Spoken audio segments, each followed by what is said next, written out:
ॐ अज्ञानतिमिरान्धस्य ज्ञानाञ्जनशलाकया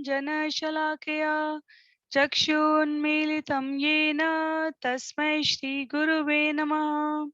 नमः ॐ विष्णुपादाय कृष्णपृष्ठाय भूतले श्रीमते भक्तिवेदान्त स्वामिन् इति नामिने। नमस्ते सरस्वते देवे गौरवाणी प्रचारिणे निर्विशेष शून्यवादी पाश्चात्य देश तारिणे।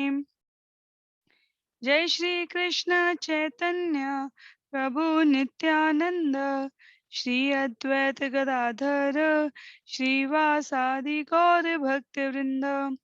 हरे कृष्ण कृष्ण कृष्ण हरे हरे, हरे राम राम राम हरे हरे। हरे कृष्ण कृष्ण कृष्ण हरे हरे, हरे राम राम राम हरे हरे। हरे कृष्ण कृष्ण कृष्ण हरे हरे, हरे राम राम राम हरे हरे।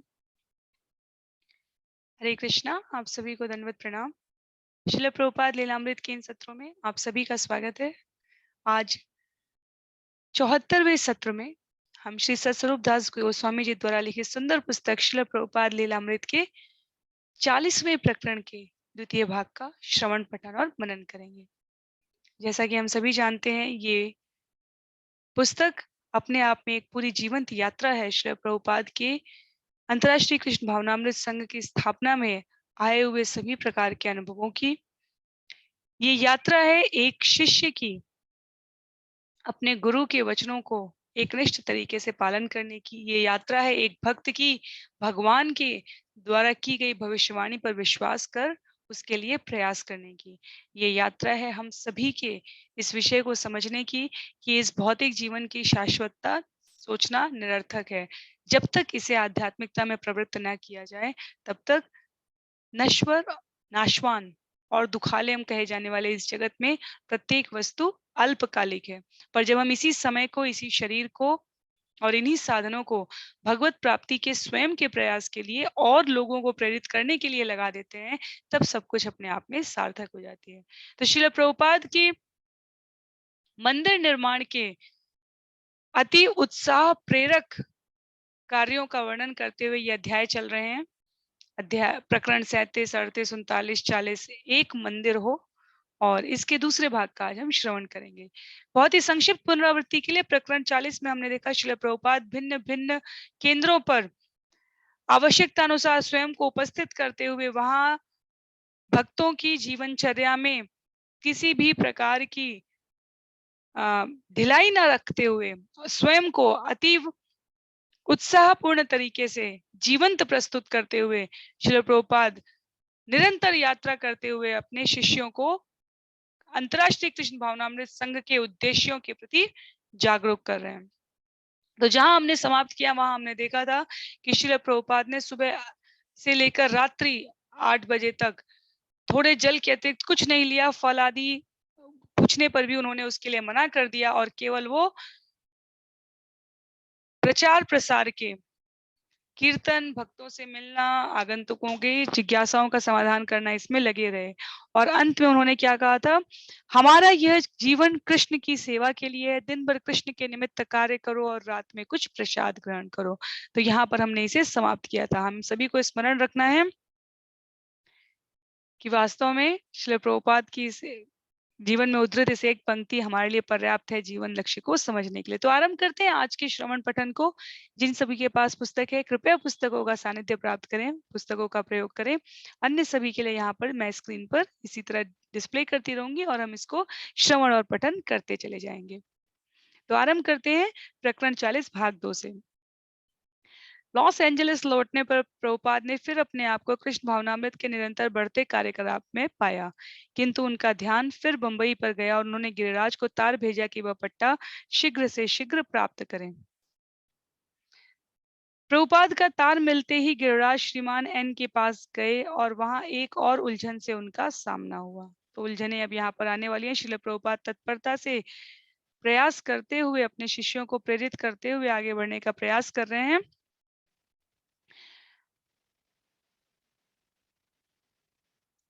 इकरारनामा पर प्रभुपाद के हस्ताक्षर हो जाने के बाद भारत सरकार ने एक कानून पास किया था, जिसके अनुसार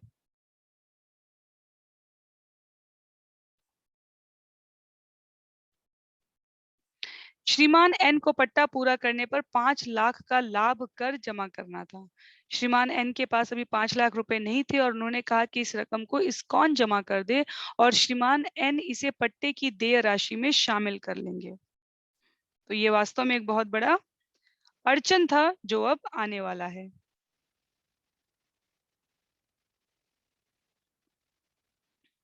किंतु बंबई इस्कॉन के पास भी इतना धन नहीं था, इसलिए श्रीमान एन ने सुझाव दिया कि या तो यह धन बैंक से ऋण लिया जाए या संयुक्त राज्य के इस्कॉन मंदिरों से मंगाया जाए। उन्होंने वचन दिया कि इस बीच वह भूखंड को अन्य किसी को नहीं भेजेंगे।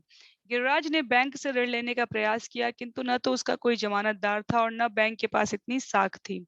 वे संघ के कुछ आजीवन सदस्यों के पास गए कि वे कर्ज के लिए जमानतदार बन जाए, किंतु सहानुभूति रखते हुए भी उनमें से कोई भी धन जुटाने में सहायक नहीं बन सका।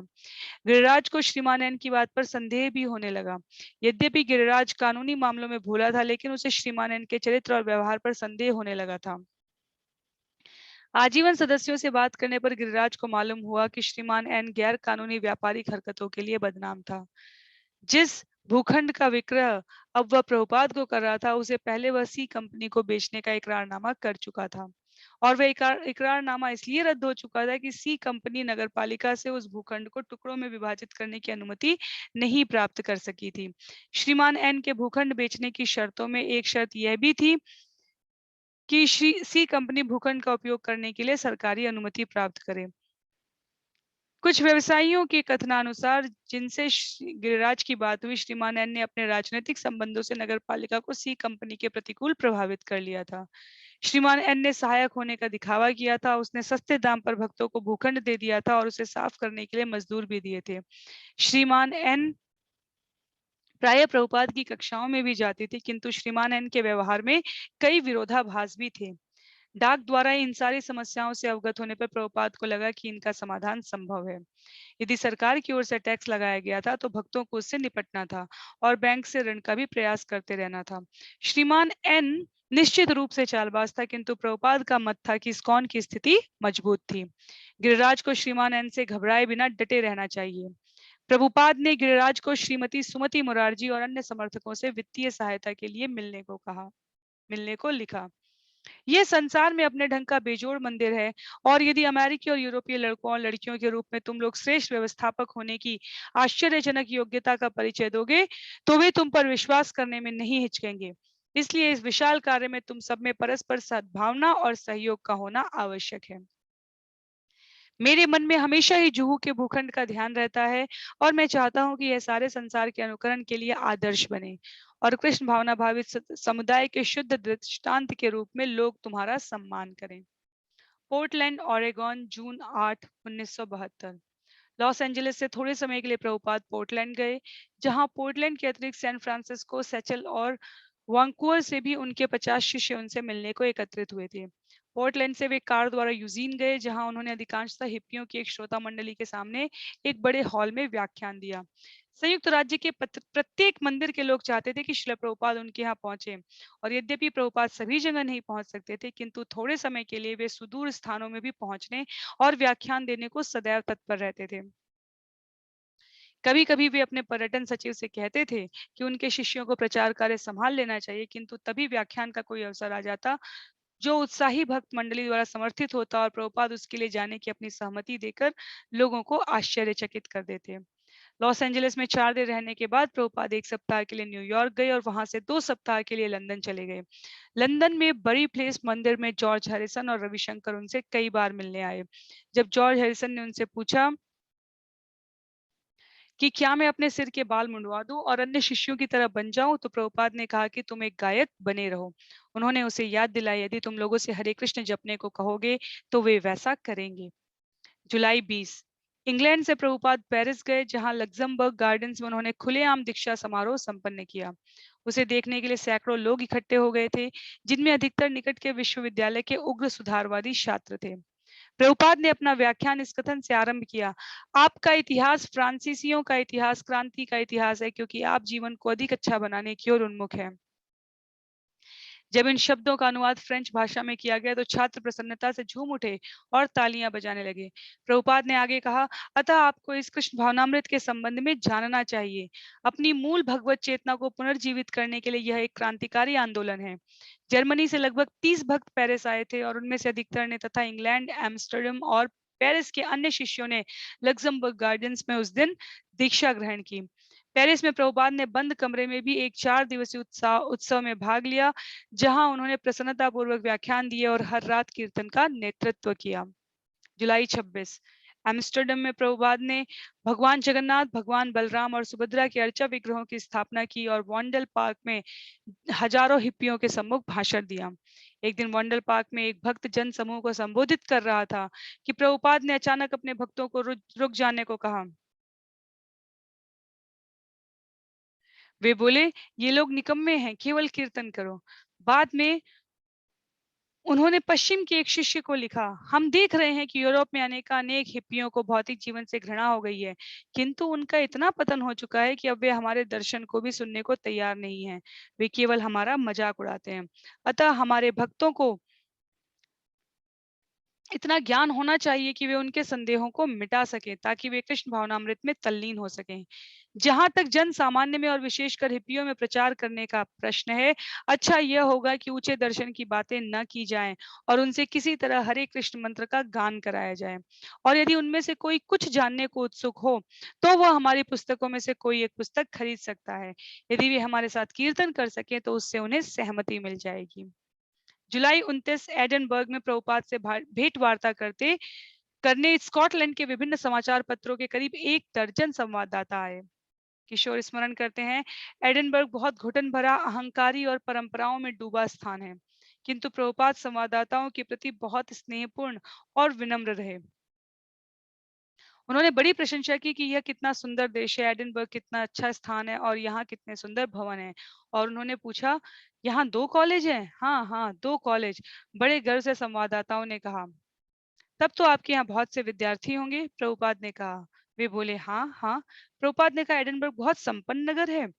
वे बोले, हाँ हाँ, बहुत संपन्न और धनी नगर है। तब प्रभुपाद ने कहा, आपके यहाँ इतने अधिक विद्यार्थी हैं, इतने सारे सुंदर बड़े बड़े भवन हैं, सुख और उपभोग की इतनी सारी सुविधाएं हैं। संवाददाता इन सबसे सहमत होते गए, हाँ हाँ, हमारे पास यह सब कुछ है।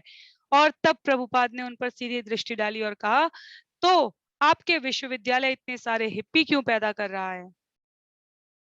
वे एक दूसरे को देखने लगे और उनमें से कोई उत्तर न दे सका। और तब प्रभुपाद ने समझाना आरंभ किया कि केवल भवन बनाकर समाज लोगों को आनंद या संतोष नहीं दे सकता। ये सब पत्थर और खिड़कियां हैं, इनमें आनंद कहाँ है? ग्लासगो में वुडसाइड हॉल में प्रभुपाद ने लगभग 1,000 लोगों के सामने भाषण दिया। किशोर स्मरण करते हैं, प्रभुपाद मंच पर अपने व्यास आसन पर बैठे थे। श्रोता मंडली बहुत विशाल थी, लोग बारजे बालकनी में भी नहीं समा रहे थे।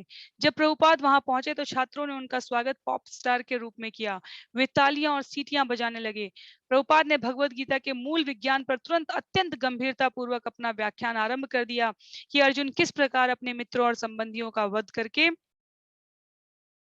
सफल भक्त बने थे। व्याख्यान के अंत में मुझे कुछ डर था कि लोग इतने गंभीर व्याख्यान को समझ सकेंगे या नहीं, किंतु लोग प्रसन्न थे और तालियां बजाने लगे थे। जब प्रश्नोत्तर काल आया तो एक व्यक्ति एकदम हॉल के पीछे से चलकर सीधे मंच के पास आकर खड़ा हो गया और प्रभुपाद को देखने लगा। कुछ देर तक अभिमानपूर्ण शब्दों में वह कहता गया, मैं यह हूँ, मैं वह हूँ, और अंत में बोला, मैं भगवान हूँ। उसके संक्षिप्त आत्मालाप का यही निष्कर्ष था। पूरी जनमंडली स्तब्ध थी और मैं सोच रहा था अब आगे क्या होने वाला है। प्रभुपाद केवल देखते रहे और उन्होंने स्तब्धता को कुछ मिनट तक और बने रहने दिया। उसके बाद वे बोले, तो तुम भगवान हो? क्या तुम्हें और कुछ नहीं कहना है? तुम भगवान नहीं हो, तुम कुत्ता हो। यह सुनते ही जन समूह खड़ा हो गया और प्रसन्नता में झूमकर तालियां बजाने लगा।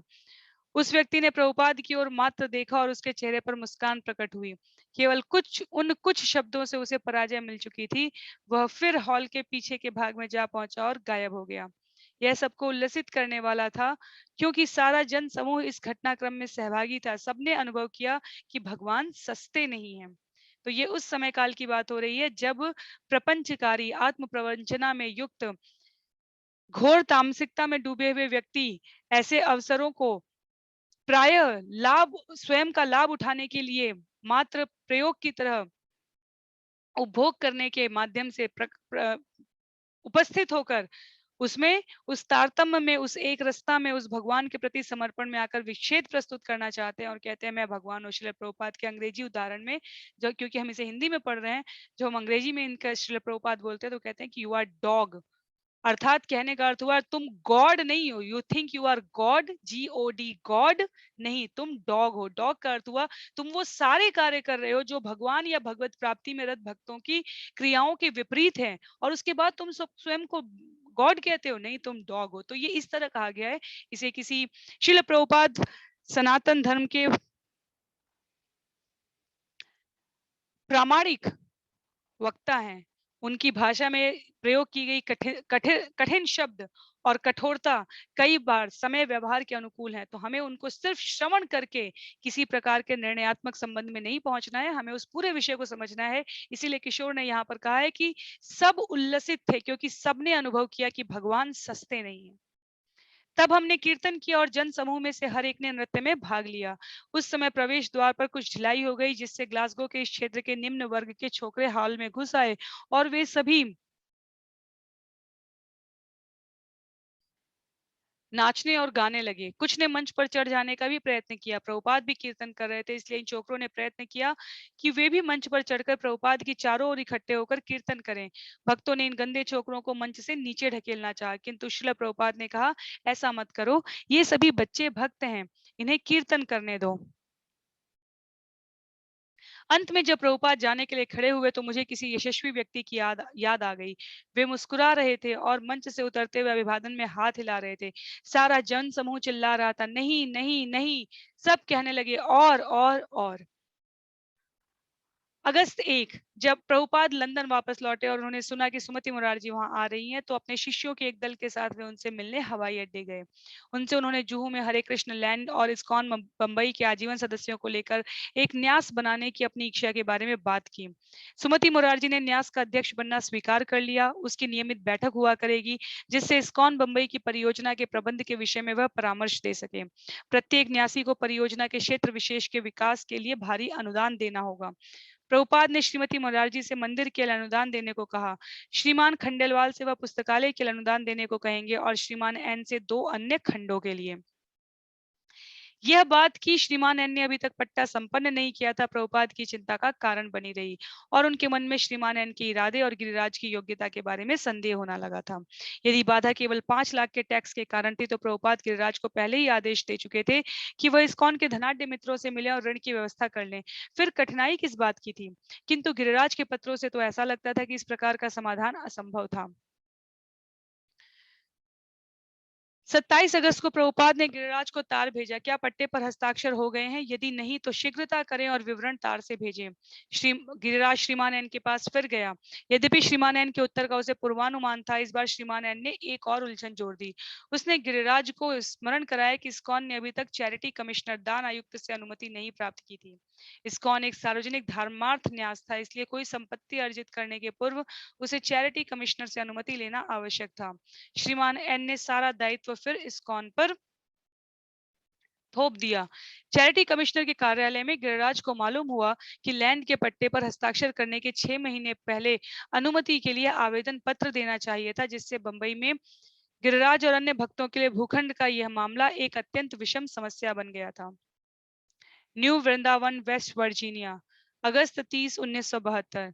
जन्माष्टमी उत्सव को केवल 2 दिन शेष थे और प्रभुपाद का साहचर्य पाने के लिए 300 से अधिक भक्त एकत्र हो चुके थे। कृष्ण के आविर्भाव दिवस जन्माष्टमी के तुरंत बाद सदा श्रील प्रभुपाद का आविर्भाव दिवस पड़ता है और इस वर्ष इस पवित्र स्थान में प्रभुपाद के पास इतने भक्त एकत्र थे कि इस अवसर के विशेष रूप से शुभ माने जाने की आशा थी। प्रभुपाद राजी हो गए थे कि वे प्रतिदिन सायंकाल न्यू वृंदावन की बहुत सी पहाड़ियों में से एक के शिखर पर विशेष रूप से इस अवसर के लिए निर्मित खुले मंडप में व्याख्यान देंगे।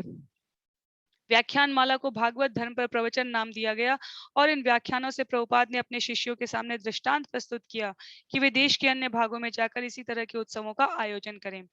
भागवत धर्म पर प्रवचनों और पुस्तकों के वितरण से कृष्ण भावनामृत आंदोलन संसार भर में अपने शुद्धिकरण प्रभाव में वृद्धि करेगा। इन दिनों प्रभुपाद न्यू वृंदावन के जंगलों में लकड़ी के बने एक घर में रहते थे। वे नियमित रूप से अभ्यागतों से मिलते थे और संध्या समय व्याख्यान देते थे। प्रतिदिन संध्या समय मंडप में व्याख्यान देने के पूर्व भक्तजन कीर्तन करते थे और पालकी में बैठाकर प्रभुपाद को लंबी ढालू पहाड़ी पर ऊपर ले जाते थे और बाद में जब वे उन्हें नीचे वापस ले जाने लगते थे तो लालटेन और टॉर्च लिए हुए शिष्य उन्हें घेरे हुए और कीर्तन करते हुए साथ चलते थे। सुरेश्वर स्मरण करते हैं, मंडप से मंदिर का मार्ग नीचे की ओर चक्करदार था।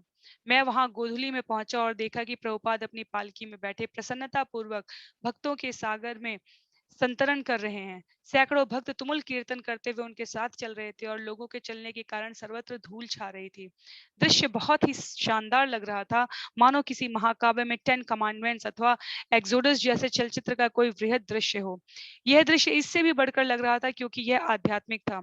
जैसे जैसे प्रभुपाद की पालकी नीचे की ओर बढ़ती जा रही थी, मैं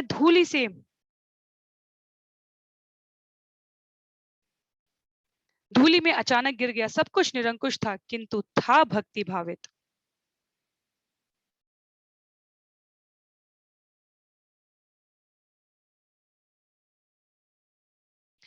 बटु गोपाल स्मरण करते हैं, एक छोटी सी पालकी थी जिसे 4 लोग उठाए हुए थे। प्रभुपाद के पकड़ने के लिए उसमें कुछ रस्सियां थी और प्रभुपाद के लिए उसमें यात्रा करना कोई सुखद न था, किंतु दृश्य अपूर्व था। भक्त टॉर्च, इलेक्ट्रिक टॉर्च, मशाल और लालटेन लिए चल रहे थे और उनके पीछे प्रभुपाद की पालकी थी जो उस पगडंडी पर नीचे उतर रही थी।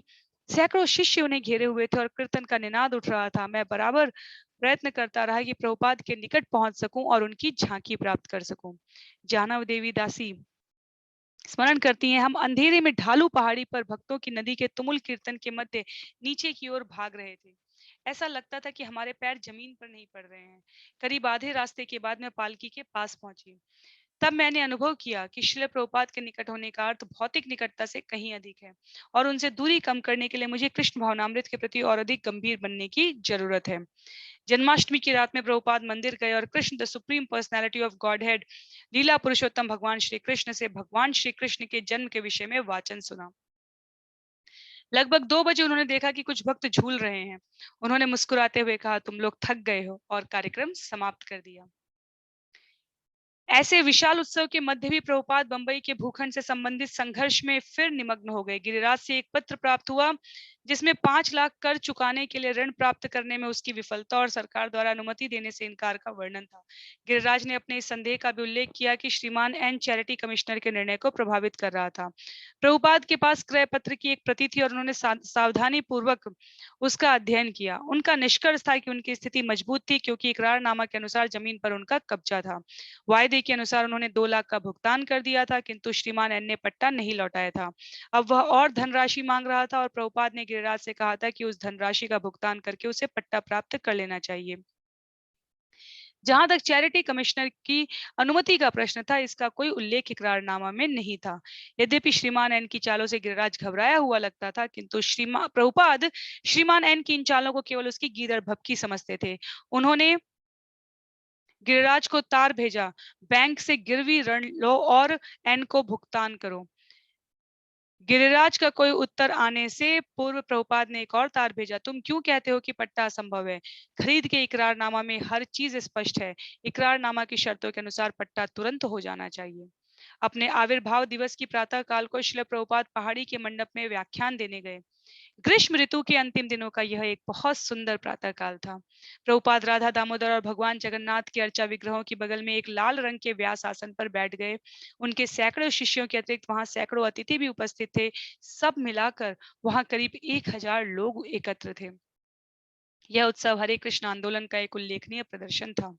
उसका समाचार प्रसारित करने के लिए उस समय वहां न्यूयॉर्क टाइम्स तथा अन्य समाचार पत्रों के संवाददाता एवं टीवी फिल्म के लोग मौजूद थे।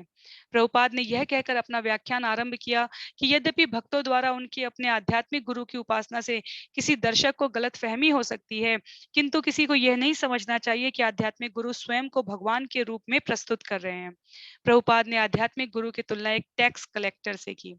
जिस प्रकार एक टैक्स कलेक्टर राजा के नाम पर कर की उगाही करता है, उसी तरह आध्यात्मिक गुरु भगवान कृष्ण के नाम पर सम्मान प्राप्त करता है। प्रत्येक व्यक्ति को परमात्मा की सेवा करनी चाहिए और उसको नमन करना चाहिए, और आध्यात्मिक गुरु प्रकट होकर उसके नाम में नमन और आराधना स्वीकार करता है, और परमात्मा आध्यात्मिक गुरु को अर्पित इस सेवा और नमन को स्वयं अपने प्रति अर्पित सेवा और नमन मानता है। प्रभुपाद ने अपना भाषण समाप्त किया और 1.5 दिन के अनाहार व्रत का समापन बढ़िया भोज से हुआ। तब प्रभुपाद अपने छोटे से आवास के पिछले भाग में लौट गए, जहां उन्होंने कुछ भक्तों से वार्तालाप किया। हृदयानंद गोस्वामी स्मरण करते हैं, प्रभुपाद अपने कमरे के बाहर चटाई पर बैठे मालिश करा रहे थे। अचानक वहां उनके चटाई के पास बिल्ली के 2 बच्चे आ गए। वे दोनों आपस में लड़ते हुए उलट पलट कर रहे थे। वे उन ऊपर नीचे लौट कर कुश्ती लड़ रहे थे। मेरे मन में तुरंत आया, ओह ये गंदे हैं, इन्हें दूर भगा देना है। बिल्ली के बच्चे उलटते पलटते प्रभुपाद की चटाई पर आ गए। आपस में लड़ते झगड़ते हुए एक गेंद की भांति उनके पैर पर जा गिरे। प्रभुपाद उनकी ठुड्डी सहलाने लगे। उनके ठुड्डी सहलाते हुए वे हंसने लगे। तब वे एक तरह की प्रसन्न मुद्रा में मेरी ओर मुड़े और कहने लगे, देखो प्रेम यहाँ भी है। श्रुति कीर्ति स्मरण करते हैं, मेरे जिम में रसोई का काम था, अतः मैं प्रभुपाद की सेवा में बिल्कुल नहीं जा सका। वे वहां 1 सप्ताह रहे और इस समय पूरे समय मैं उन्हें मिल नहीं पाया। मैं इतना परेशान हो रहा था, मैं इस सारे सेवा कार्य में लगा था और प्रभुपाद से मिलने तक का अवसर नहीं पा रहा था। आधी रात तक केवल भोजन बनाने में व्यस्त रहता था। मुझे बहुत खराब लग रहा था। अतः प्रभुपाद के प्रस्थान के 1 दिन पूर्व कीर्तनानंद महाराज मेरे पास आए और बोले, तो तुम प्रभुपाद के सेवक बनने जा रहे हो? मैंने कहा, नहीं नहीं, यह तो विस्मयकारी है। नहीं, यह अजीब है।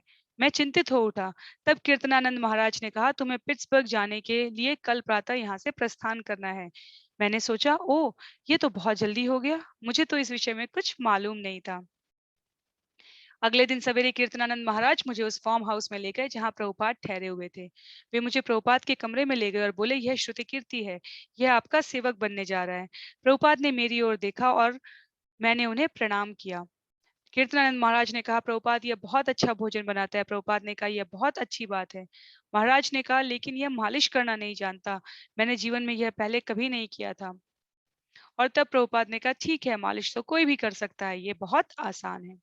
सत्यनारायण स्मरण करते हैं, मैं भक्तों के एक दल में था। हमें एक पुरानी बस में देश भर में घूमकर प्रचार करना था। बस में अर्चक विग्रह थे, रसोई घर था और स्नान घर था। प्रभुपाद अपने कमरे से बाहर थे जब हम बस में वहां पहुंचे। जब वे हमारी बस में आए तो हमने उनका स्वागत उसी तरह किया मानो वे एक सामान्य मंदिर में आए हो, और हमने उन्हें चरणामृत दिया। उन्होंने हर चीज का निरीक्षण किया और कहा कि इस तरह की बसें सैकड़ों की संख्या में होनी चाहिए। उनके लिए यह कोई बहुत बड़ी घटना नहीं थी, किंतु उन्होंने इसे सचमुच पसंद किया। सत्स्वरूपदास गोस्वामी स्मरण करते हैं, मैंने अनेक प्रमुख भक्तों को महत्वपूर्ण कार्यों के लिए प्रभुपाद से मिलने के लिए इस मकान में जाते देखा। मेरे पास ऐसा कोई महत्वपूर्ण कार्य नहीं था जिसके बारे में प्रभुपाद ने पत्रों में जवाब न दे दिया हो।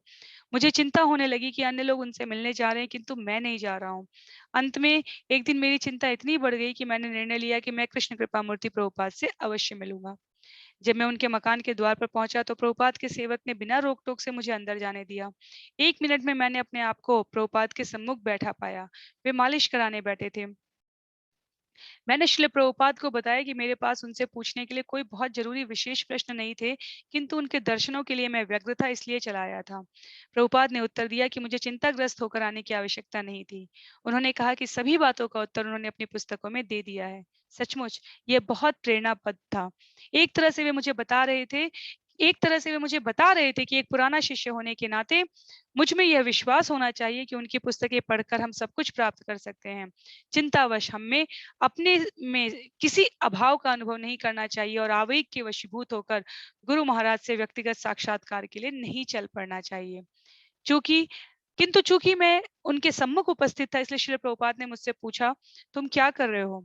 जब प्रभुपाद ने यह पूछा तो मेरे मन में गहराई से यह भाव उठा कि वे मेरा ठीक आकलन कर रहे हैं और मुझे अल्प बुद्धि वाला मूर्ख आंक रहे हैं। यहाँ मैं सन्यास की दीक्षा अभी अभी प्राप्त कर चुका था और अपने सहायक के साथ उनके सम्मुख होकर उन उपस्थित होकर उनका ध्यान चाहता था। अब चूंकि मैं उनसे ध्यान की याचना कर चुका था तो उन्होंने एक सर्वेक्षक की दृष्टि से मुझे देखा और अपने प्रश्न से यह संकेत दिया कि कृष्ण भावनामृत के प्रसार के लिए मैं कुछ नहीं अथवा तल्प करता रहा हूँ। मैंने उनके इस प्रश्न, तुम क्या करते रहे हो, का यही अर्थ लगाया। मैंने उत्तर दिया कि उनके पत्र से प्राप्त निर्देशों के अनुसार मैं अपने क्षेत्र में एक मंदिर से दूसरे मंदिर में जाकर उनकी शिक्षा की पूर्ति में लगा रहा हूं कि विद्यार्थी प्रातःकालीन कक्षा में श्रीमद् भागवत का अध्ययन करें। पहले मुझे पूर्ण विश्वास था कि मैं उनके उन आदेशों का ठीक ठीक पालन कर रहा था जो उनके एक पत्र से प्राप्त हुए थे, किंतु मैं आश्चर्य में पड़ गया जब न्यू वृंदावन में अपने कमरे में वे यह कहने लगे कि मंदिरों में जाना सर्वाधिक महत्वपूर्ण नहीं है। उन्होंने कहा कि वे विष्णुजन महाराज के कार्य से प्रसन्न थे जो एक बस से प्रचार यात्रा कर रहे थे। मुझे भी वैसा ही करना चाहिए। मैंने तुरंत उत्तर दिया, तो आपका यह आदेश कि मैं विभिन्न मंदिरों में जाऊं बहुत महत्वपूर्ण नहीं है, मैं भी बस ले लूं? इस पर प्रभुपाद चिढ़ गए और बोले, यह बात नहीं है कि चूंकि एक चीज अधिक महत्वपूर्ण है अतः दूसरी चीज कम महत्वपूर्ण हो जाती है। हर चीज महत्वपूर्ण है। ऐसा नहीं है कि चूंकि मैं कह रहा हूं कि बस द्वारा प्रचार यात्रा महत्वपूर्ण है, इसलिए तुम कह रहे हो कि मंदिरों में जाना महत्वपूर्ण नहीं है। कृष्ण का सिर महत्वपूर्ण है और कृष्ण का पैर महत्वपूर्ण है, उनसे संबंधित हर वस्तु महत्वपूर्ण है। न्यू वृंदावन में प्रभुपाद सभी तरह के कार्यकलापों में औपचारिक अथवा अनौपचारिक रूप से पूरी तरह भाग ले रहे थे, किंतु बंबई के मामले की चिंता का उनके मन पर विशेष भार था। यद्यपि उन्होंने संसार के विभिन्न भागों में कृष्ण भावनामृत आंदोलन की देखरेख करने के लिए जीबीसी सचिवों की नियुक्ति कर दी थी, किंतु समस्त भारत के वास्तविक जीबीसी सचिव वे स्वयं ही थे। अतएव वे जहां भी जाते वहां की परियोजनाओं को उन्हें आंशिक ध्यान देना ही पड़ता। वे जीबीसी सचिव का आदर्श प्रस्तुत कर रहे थे वे जीबीसी सचिव का आदर्श उदाहरण प्रस्तुत कर रहे थे। व्यवहारिक मामलों पर शुद्ध अंतःकरण से ध्यान देते हुए भी वे सदैव लोकातीत बने रहते थे, कृष्ण पर पूर्णतः निर्भर और सदैव प्रचाररत। गिरिराज को तार भेजने या बंबई की समस्याएं सुनने के तुरंत बाद वे अपनी शांतिपूर्ण दिनचर्या और सक्रिय प्रचार कार्य में लग गए थे। वे सवेरे की मालिश कराते, स्नान करते, विधिवत बारीकी से तिलक लगाते, शांत मन से गायत्री मंत्र जपते, प्रसाद ग्रहण करते, 1 घंटा विश्राम करते और पूरे दिन के कार्यकलाप के बाद संध्या समय वे जहां भी होते वहां के मंदिर में जाते, व्यास आसन पर बैठकर जय राधा माधव गाते और विशुद्ध कृष्ण चेतना पर भाषण देते। तो इस प्रकार श्रील प्रभुपाद जीबीसी सचिव के आदर्श रूप का चित्रण करने का अर्थ यह हुआ कि अपनी स्वयं की साधना गंभीरता, अपने स्वयं के अध्ययन अध्यापन के साथ साथ अन्यों को भी उसके लिए सतत रूप से प्रेरित करते रहना। सितंबर 8 न्यू वृंदावन के बाद प्रभुपाद पिट्सबर्ग गए, जहां वे दी सीरिया मास के एक बड़े हॉल में एक सफल कार्यक्रम में सम्मिलित हुए। उनकी भेंट एक कैथोलिक पादरी से भी हुई, जिससे उन्होंने पूछा, ईसाई बूचड़ गानों में गायों का वध क्यों करते हैं और इस प्रकार तू किसी का वध नहीं करेगा, इस आदेश का उल्लंघन क्यों करते हैं? प्रभुपाद यह प्रश्न ईसाई पादरियों से प्रायः पूछते रहे थे और उनके प्रश्नों से वे सदा असंतुष्ट रहे थे। इस पादरी का उत्तर भी कुछ अपवाद नहीं था। अपने कमरे की एक अनौपचारिक बैठक में प्रभुपाद ने अपने शिष्यों से बाहर जाकर प्रचार करने के प्रोग्राम पर बल दिया। उस समय जो नव दीक्षित सन्यासी वहां उपस्थित थे, उनको उन्होंने अपने गुरु भाई विष्णुजन स्वामी के दृष्टांत का अनुसरण करने का उपदेश दिया। बस में नगर नगर यात्रा करो, समारोह करो, पुस्तकें और पत्रिकाएं वितरित करो। सितंबर 9 डलास के भक्तों ने एक गिरजाघर की सुविधाएं खरीद ली थी और वे गुरुकुल के नाम से वहां बच्चों के लिए पहला इस्कॉन स्कूल स्थापित कर रहे थे। 1971 ईस्वी और 1972 ईस्वी के मध्य भारतवर्ष में यात्रा करते हुए प्रभुपाद ने डलास के अध्यापकों को कृष्ण चेतना युक्त प्रारंभिक स्कूल की स्थापना में अपनाए जाने वाले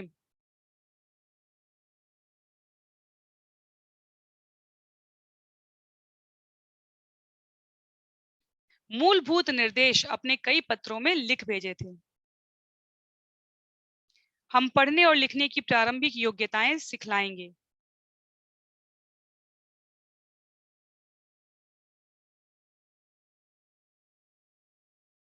क्षमा कीजिए, स्क्रीन दिख रही है आप लोगों को?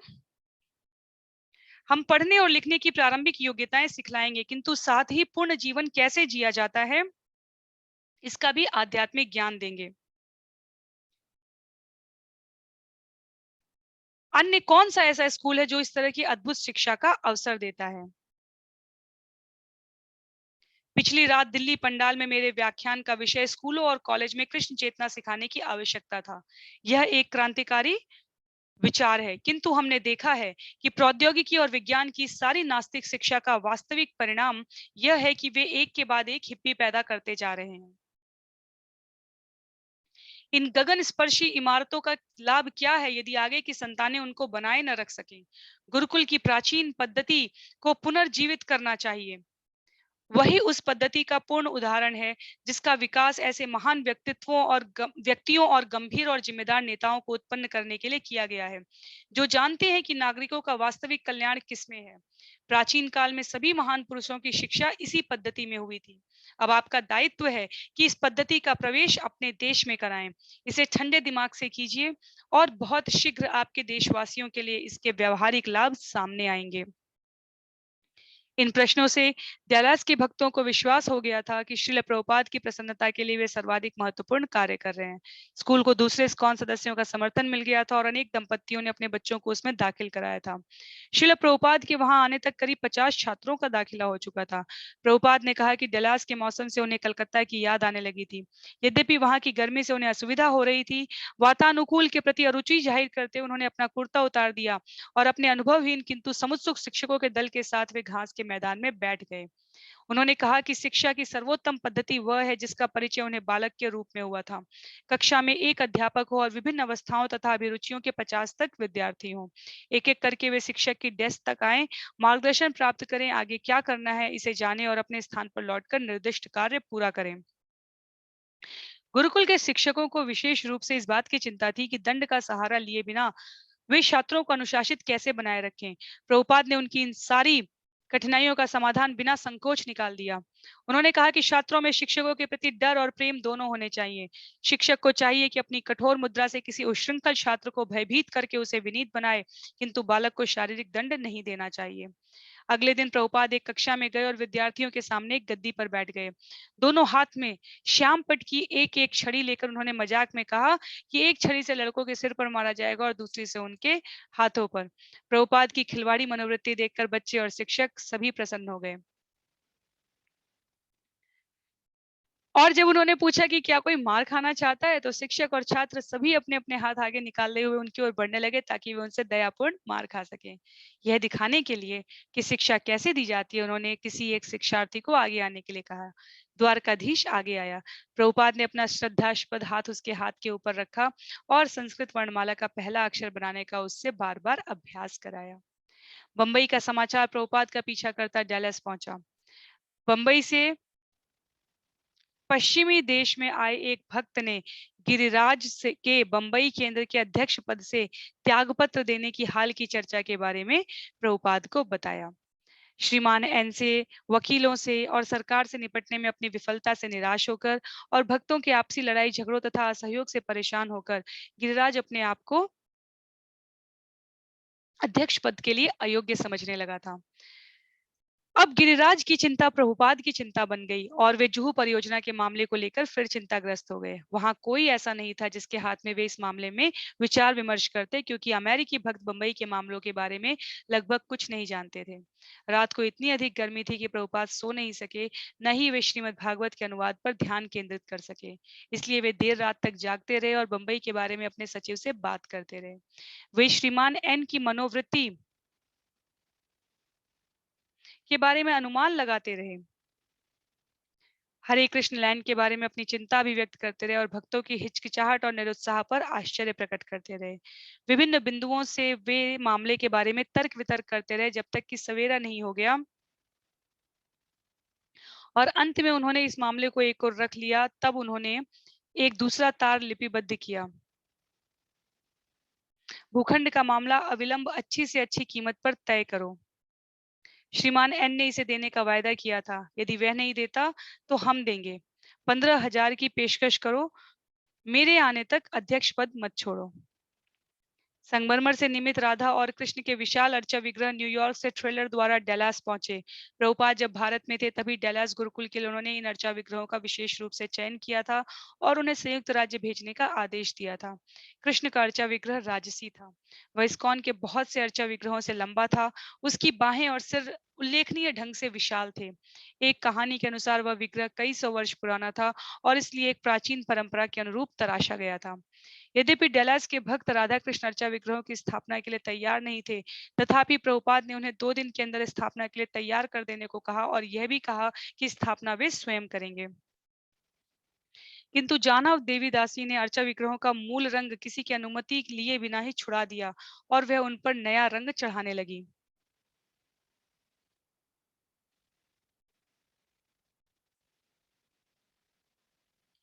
जब प्रभुपाद को यह मालूम हुआ तो वे बहुत कुपित हुए।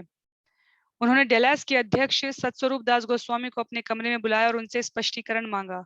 सतस्वरूप ने कहा कि वह अनजान था और जानव ने उसकी अनुमति के बिना ही सब कुछ किया था। प्रभुपाद ने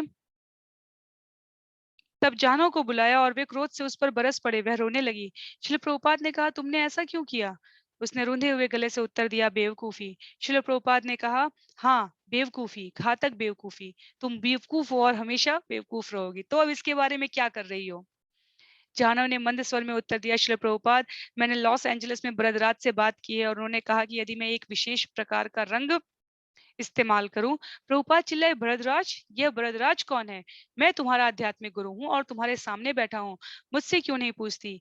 मायूस होकर वे कमरे में बैठे अन्य लोगों की ओर मुड़े और उन्होंने पूछा,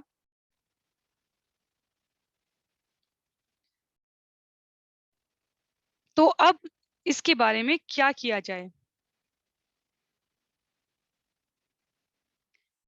महिलाओं में से एक ने कहा कि शीघ्र सूखने वाले रंग से वे अर्चा विग्रहों को पहले जैसा दोबारा रंग कर स्थापना के लिए समय पर तैयार कर सकती है।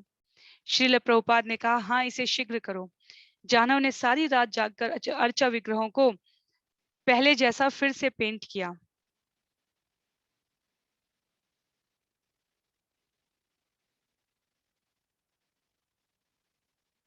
दूसरे दिन सवेरे जो अर्चा विग्रहों की स्थापना का दिन था,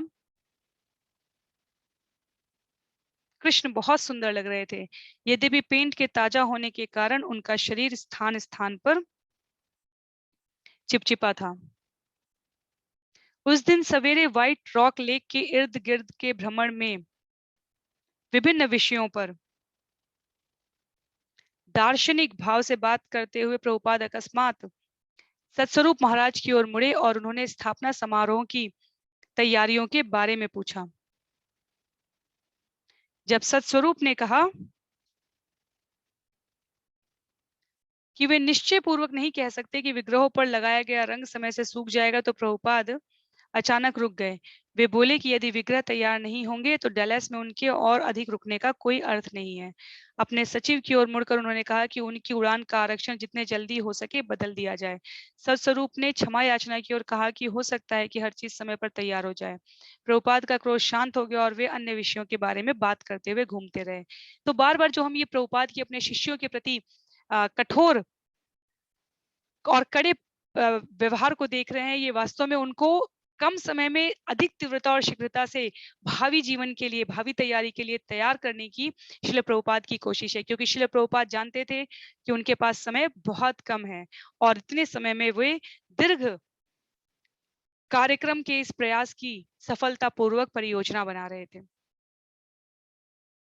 बाद में प्रभुपाद ने अपने कमरे में अकेले सत्स्वरूप से बात की और भौतिकतावादी जीवन पर सवेरे के अपने व्याख्यान को जारी रखा।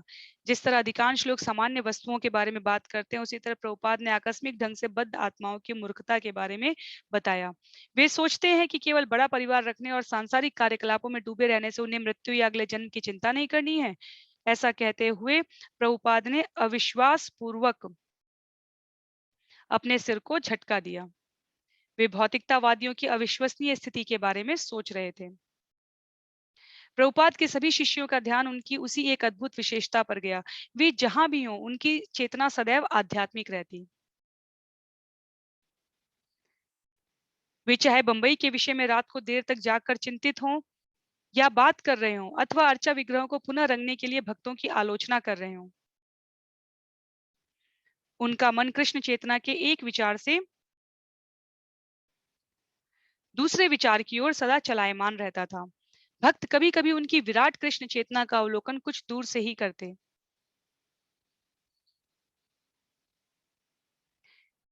अन्य समयों पर सेवा के बहाने वे उनसे वार्तालाप करने लगते और व्यक्तिगत रूप से उनके संभागी बन जाते, अथवा प्रभुपाद उनसे कभी सीधे पूछताछ करने लगते। कोई भी यह मानकर नहीं चल सकता था या पहले से बता सकता था कि अपने गुरु महाराज की निरंतर गंभीर सेवा में प्रभुपाद कब कैसा व्यवहार करेंगे। सत्स्वरूप महाराज के साथ बैठे हुए प्रभुपाद सवेरे की कक्षा के भागवत से एक टुकड़ा गुड़गुड़ाने लगे, गृहेषु गृह मेदिना। तब उन्होंने पूछ लिया, तो अर्चा विग्रह का क्या हाल है?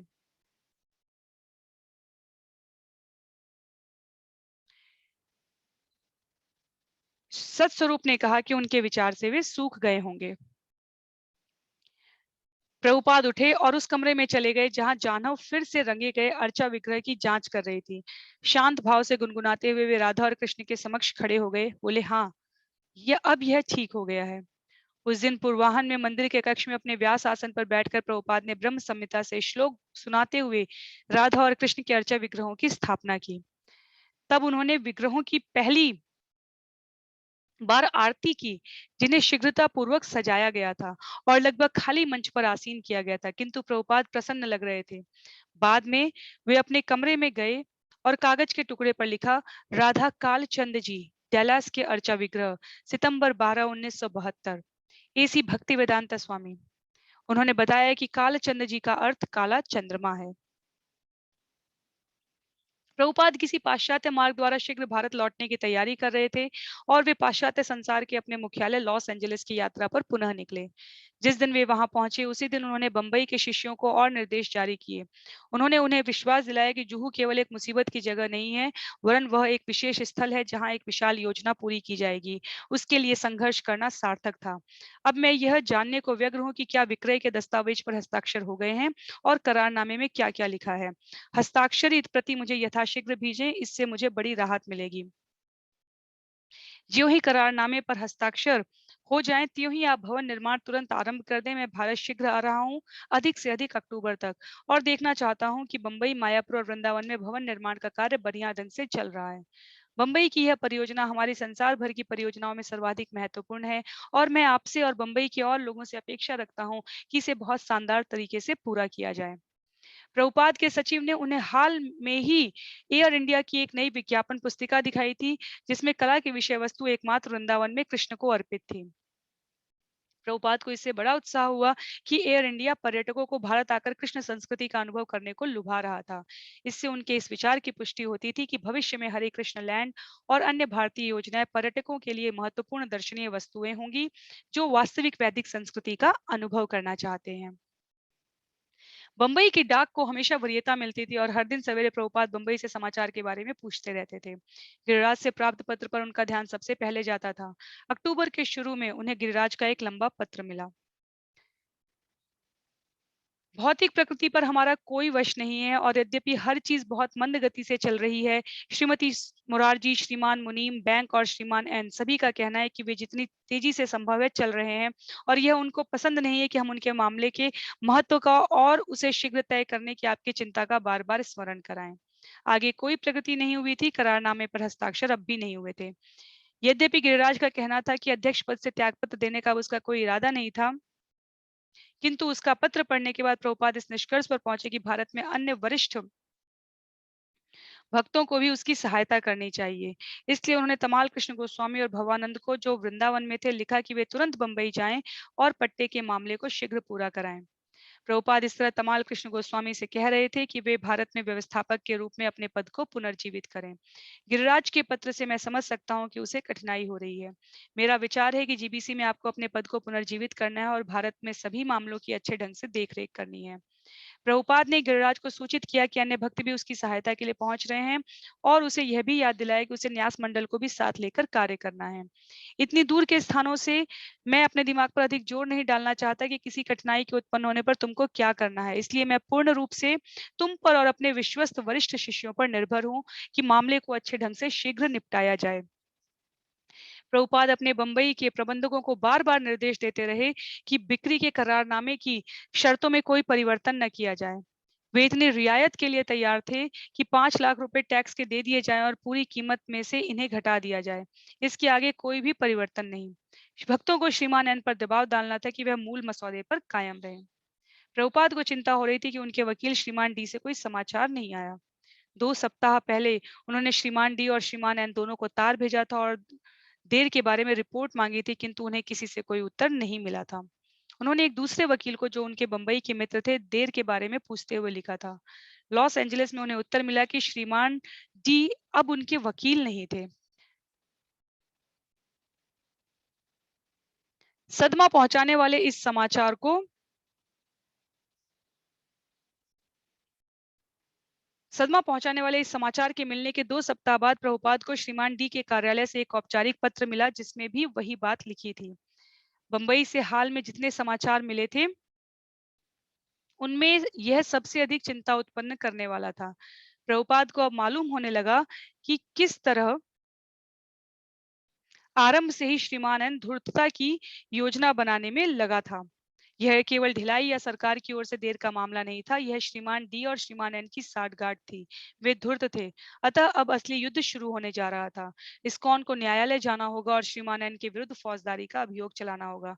संघर्ष से बचा नहीं जा सकता था, किंतु प्रभुपाद को अब भी लगता था कि कानून की दृष्टि से उनकी स्थिति बहुत मजबूत थी। लॉस एंजलिस से प्रस्थान करने के पूर्व प्रभुपाद ने एक और चाल के बारे में सोचा।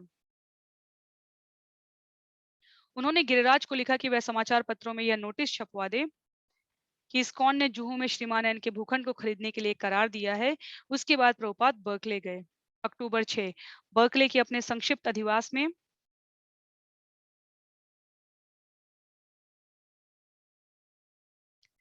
प्रभुपाद कैलिफोर्निया विश्वविद्यालय के प्रोफेसरों के एक दल से मिले और उन्होंने बर्कले मंदिर में राधा कृष्ण विग्रहों की स्थापना की, किंतु उनका ध्यान अब भी बंबई पर था। उन्होंने तमाल कृष्ण गोस्वामी को लिखा, बंबई का सौदा श्रीमान एन और श्रीमान डी की चालबाजियों से गड़बड़ा गया है। गिरिराज कठिनाई में है। इन दुनियादारी मामलों में वह निरा बच्चा है, इसलिए उसकी सहायता के लिए तुरंत जाइए, किंतु इतनी सावधानी रखिए कि रुपए रजिस्ट्रार की कोर्ट में दिए जाएं, श्रीमान एन या उनके वकील के हाथ में नहीं। मामले को ठीक से निपटाइए, अन्यथा उचित कार्यवाही के लिए हमें फौजदारी या दीवानी केस श्रीमान एन के विरुद्ध दायर कर देना चाहिए। प्रभुपाद ने करंधर को, जिसे वे ऐसे मामले में निपुण समझते थे, सहायता करने के लिए बंबई भेजने का निर्णय लिया। वे श्याम सुंदर को भी भेजना चाहते थे, लेकिन वह लंदन गया हुआ था एक बड़ी जायदाद के सिलसिले में, जिसे जॉर्ज हैरिसन अनुदान करना चाहता था। किंतु प्रभुपाद ने श्याम सुंदर को सूचना भेजी कि लंदन का मामला तय होते ही उसे बंबई चले जाना है। प्रभुपाद लड़ाई के लिए तैयार थे, वे धोखा खाने वाले नहीं थे। भारत लौटते हुए प्रभुपाद पुनः हवाई गए। फिर 11 अक्टूबर को वे पहली बार मनीला गए, जहां उनके शिष्यों के एक छोटे दल ने मंदिर और होटल इंटरकॉन्टिनेंटल दोनों स्थानों में उनके व्याख्यानों का कार्यक्रम निश्चित किया था। मनीला में प्रभुपाद ने जुहू संपत्ति के संबंध में अपनी स्थिति पर सावधानी पूर्वक विचार किया और वे इस निष्कर्ष पर पहुंचे कि विजय उनकी होगी। गिरिराज को लिखित एक पत्र में उन्होंने अपने तर्क के बिंदुओं को इस तरह गिनाया। क्रेता के रूप में हमने सभी शर्तों को पूरा किया है। श्रीमान एन ने जानबूझकर देर की है, उनका उद्देश्य हमें धोखा देना था, जैसा कि इस संबंध में वह औरों के साथ भी कर चुका था। किंतु इस बार वह हमें धोखा नहीं दे सकता, क्योंकि भूखंड पर हमारा अधिकार हो चुका था और उसमें राधा कृष्ण विग्रह स्थापित हो चुके हैं। इसलिए हमें तुरंत न्यायालय जाना चाहिए, जिससे उसे मजबूर किया जाए कि वह पट्टा की कार्यवाही अविलंब पूरी करें। यदि न्यायालय में केस लंबे समय तक भी चलता रहा, तो भी हमारे वहां के कार्यकलापों को बंद नहीं किया जा सकता। न्यायालय गए बिना हमारा उससे कोई समझौता नहीं हो सकता, किंतु मैं समझता हूं कि हमें 14 लाख की पूरी राशि की व्यवस्था कर लेनी चाहिए, जिससे इस धूर्त से हमारा पिंड छूट जाए। लेकिन न्यायालय गए बिना हम यह नहीं कर सकते, अन्यथा हम क्रय की शर्तों को तोड़ने के अपराधी माने जाएंगे। इसलिए कोई समझौता करने से पहले हमें न्यायालय जाना होगा।